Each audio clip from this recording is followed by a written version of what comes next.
नमस्कार दर्शक बंधुरा आमार चैनेले सबाइके स्वागतम। आज आमी एकटा नतून रेसिपि निये हाजिर हलाम, चिंगड़ी पटलेर दोरमा।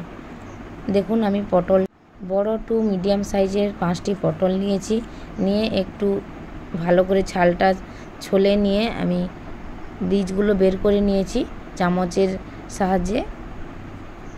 ओई बीजगुलो आमी रेखे देबो। तारपरे नियेछि पेঁয়াজ, काँचा लंका, काजू बादामटा आमी बेटे नेब, आदा रसुनटा बेटे नेब।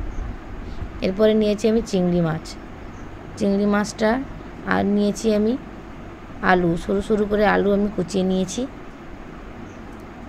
एरपर नियेछि टक दई। एरपर आमी चले যাব कड़ाइয়ের কাছে পুরটা রেডি করার জন্য। তেল অল্প একটু সরষের তেল দিয়েছি, দেওয়ার পরে 5 ফোড়ন দিয়েছি, দেওয়ার পরে চিংড়ি মাছগুলো দিয়ে একটু ভাজা ভাজা করে নিব।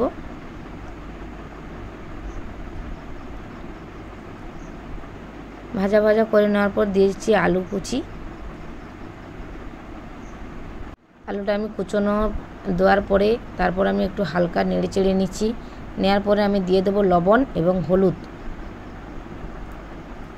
হলুদটা দেওয়ার পর আমি আবারও নেড়ে চেড়ে একটু সেদ্ধ করার মতো আমি ভাজা ভাজা করে নেব একদম। এরপর আমি দিয়ে দিচ্ছি পটলের ওই বীজগুলো দিয়ে একটু আবারও আমি নাড়তে থাকবো। ভাজা ভাজা হয়ে গেছে দেখুন এইভাবে। এবার আমি এটাকে নামিয়ে নেব। নামিয়ে নিচ্ছি একটা প্লেটে। এটাকে আমি মিক্সিতে খুব বেশি একটা পেস্ট করিনি, হালকা দরদরাভাবে আমি পেস্ট করেছি। তারপরে আমি দিয়ে দিচ্ছি কাঁচা পেঁয়াজ কুচোনো, তারপরে আমি দিয়ে দিলাম কাঁচা লঙ্কা কুচি, যার জন্য আমি গুঁড়ো লঙ্কাটা ব্যবহার করছি না। তারপরে আমি দিয়ে দিচ্ছি গরম মশলা। এবার ভালো করে এটা মিশিয়ে নেব। ভালো করে মিশিয়ে নিয়েছি। এরপর আমি কড়াইতে যাব। কড়াইয়ের দিকে পটলগুলো আমি হালকা বাদামি কালার করে ভেজে নেব। আমি আগে পুর না ভরে আগে ভেজে নিচ্ছি, আপনারা আগে পুর ভরেও ভাজতে পারেন। দেখুন বাদামি কালার হয়ে গেছে, হালকা বাদামি কালার করে আমি ভেজে নিব।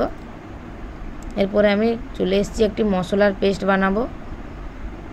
3 চামচ টক দই নেওয়ার পরে আমি দিয়ে দিচ্ছি হলুদ গুঁড়ো 1 চামচ, কালার চিলি পাউডার দিয়ে দিচ্ছি।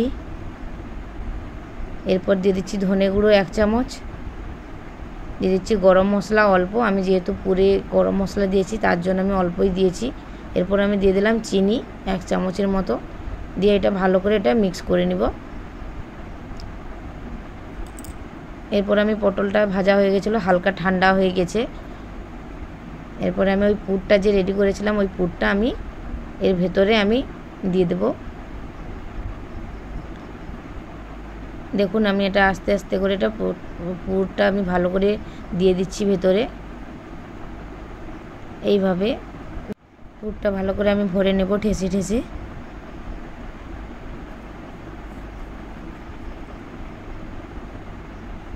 এটা একটু সময় নিয়ে কাজটা করবেন সাবধানে।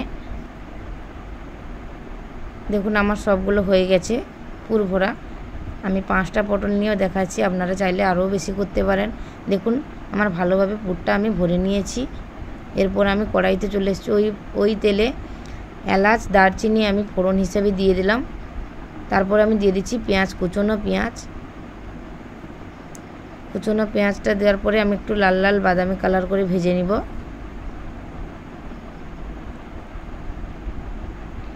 এরপর আমি দিয়ে দিচ্ছি আদা রসুন বাটা।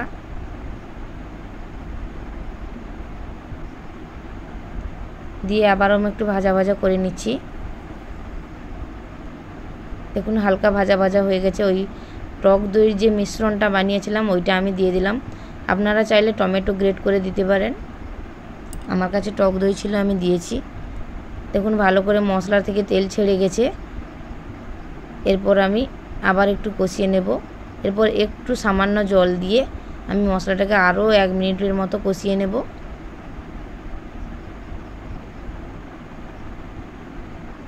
এরপর আমি দিয়ে দিচ্ছি ওই 5টা কাজু বাটা হালকা দিয়ে দিচ্ছি। এইভাবে গ্রেভিটার সাথে স্বাদটা দ্বিগুণ বেড়ে যায়। এইভাবে আমি একটু 2 মিনিট কষিয়ে নেব। আমার চ্যানেলে যদি নতুন হয়ে থাকো লাইক কমেন্ট শেয়ার এবং সাবস্ক্রাইব করার অনুরোধ রইল। এরপর আমি একটু জল দিয়ে দিলাম গ্রেভির জন্য। জলটা দিয়ে আমি বেশ খানিকক্ষণ একটু ফুটিয়ে নেব ঝোলটাকে। ফুটিয়ে নেওয়ার পরে দেখুন ফুটে গেছে, তারপরে আমি দিয়ে দিলাম পটলগুলো।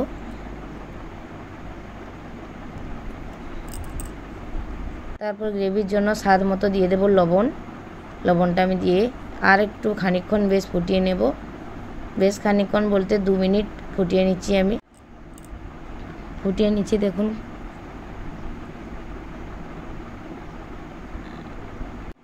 এরপর আমার চিংড়ি পটলের দোরমাটা রেডি হয়ে গেছে।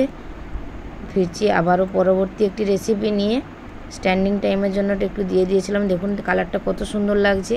আর একটা সার্ভিং বলে সার্ভ করেছিলাম, দেখুন। ফিরছি পরবর্তী রেসিপি নিয়ে। Thank you.